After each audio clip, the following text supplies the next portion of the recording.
like you know, it's just about 259 days to the 2019 general elections, and the stage is gradually getting hot. I'm glad you want to welcoming you to this special interview section, and you want to ask me who I have here in the studio with me. Is the publisher of SAHARA Reporters, an online news platform. He's not a person that Omoyele Sowore. He's also a presidential aspirant in the coming 2019 general election. So you're welcome to the show. Thank you very much for bringing me on your show. Good afternoon. Okay, being a very young man, we'll just get the conversation started right away. The not too young to run bill has just been signed into law. And we now have the not too young to run law. What are your thoughts on this particular law? It's nothing to me. I never ever have ever thought that they need to legislate the right of young people to aspire to office. It was overdue. What they did, as a matter of fact, is just to give a token to young people to distract them from what actually is our goal. That is to wrestle power democratically from the old guards come 2019. And I'm one of the people out there making it clear that their time is over. It's our time to rectify the wrongs they've done against us in this country. Young, old, male, women, everybody. You know, when you make use of the word wrestle power from the older generation, the younger generation now, some people will say it presents a picture of a battlefield. Is 2019 all about a battlefield? All is about a political process that we see a new set of political leadership coming on board? Because this issue of battle and all that has painted a wrong picture of the political process in the country from recent past to date. No, it's I said wrestle democratically. Okay. Yes, and wrestling power is something you do by engaging with people who are opposed to the people in power, and you have to tango. There's no question about it. There's no doubt about the fact that if you want to change your baton, you have to go out there and canvass strongly. You have to put your feet on the ground. You have to fight for it. You have to fight for every inch of this country to save it. It's not that we really use the word battle. We use the word wrestle, which is something that just says, hey, you know, it is time to go out there and do it in a way we've never done it before. And because the older generation won't give up easily anyways. Oh, okay. And you said it's about engaging people, talking to people, and try to change the way you think and make them buy into whatsoever thing you have to say. I understand you've been going around the country meeting with people, both young and old. Tell me, what have you seen so far in the process of you going around the country, and what have you been telling the people you've been meeting? Totally, almost the entire Nigerian nation is ready. They're tired and they're saying to us, enough is enough. Please, let's go there. And we have been able to tell them that help is on the way. And we've given them an agenda how this country will be turned around, and how we already understand we have solutions to the problems that are facing them, starting from security, power, infrastructure, fighting corruption, economy, restructuring, health, education, agriculture, tourism, and technology. How we will enter into artificial intelligence in this era that, you know, that's what is operational now. How we're going to inject 4,500 megawatts of electricity just through renewable energy, solar energy alone. How we intend to turn Nigeria into a construction site where infrastructure will be a priority, and jobs for young people who have been out of school for a long time. Beautiful thing. Yes. You are also part of the fourth estate of the realm, and you've been in the media space for quite a long time. And you would agree with me that this is not the first time we're hearing all of this. People have come and gone, and they've said, we are going to get this done, we are going to do this, 7,000 megawatts, 10,000 megawatts, 50,000 millions of jobs, and they just come and go and nothing happens. So why do you think people would want to believe that what you are saying now is going to make the difference if you are given the opportunity? The difference is capacity, the difference is character, the difference is pedigree. Most of these people you are talking about, even now they're running for office, they are not engaging with anybody. They are relying on, you know, handouts that they give on election day or before election day. They are going around collecting and hiding PVCs, permanent voters cards, that they will use to rig the election. But in our own case, in my case, we are approaching this from a movement. We're out there, we're speaking and engaging with people, we're interacting, we're asking them for their needs. And we're telling them that, look, this country has been serving the greedy for too long. It's time for us to turn our attention to the needy population of our country. So I'm different from them. And you know, as you mentioned, I have been in the media for 12 years, solidly on SAHARA Reporters alone. And every promise that SAHARA Reporters made to expose corruption, to put the feet of government to power, to do transparency, and to damn the consequences, which is what I have done over the last 12 years, or we have done as SAHARA Reporters.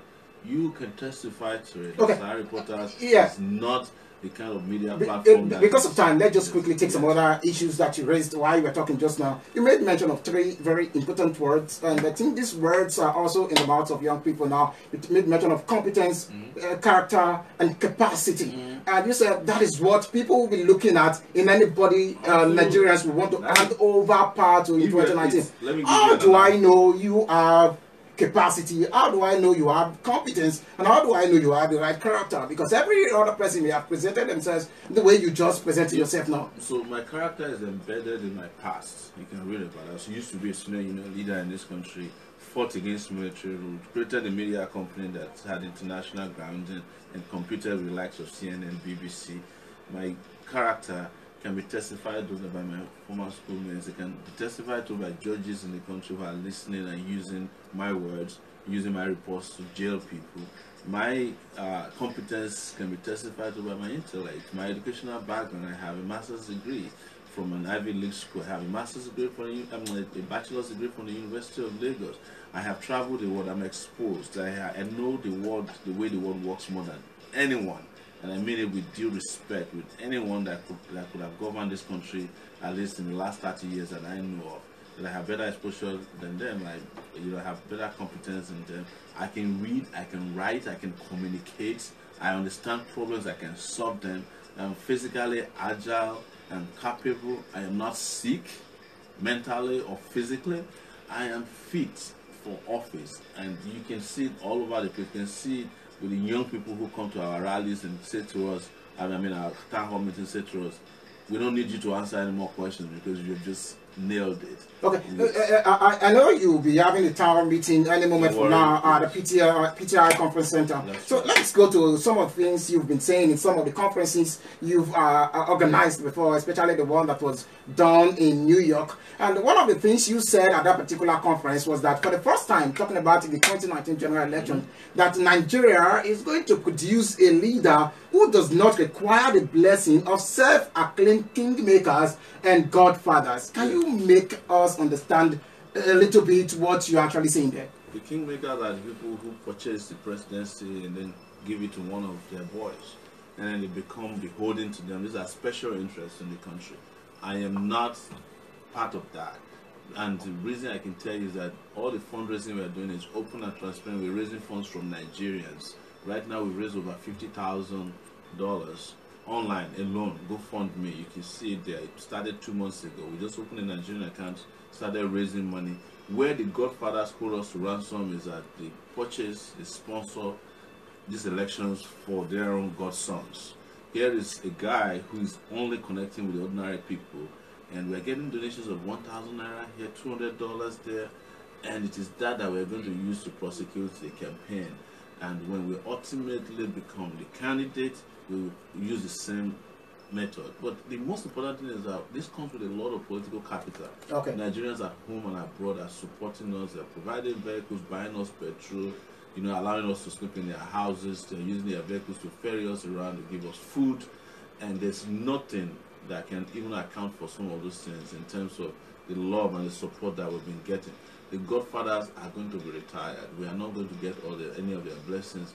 That is not to say that we will not have respect for cultural and traditional institutions that, in our view, are there to offer the kind of interaction that we need to say, hey, the others are here, we're Africans, we don't have a problem with that.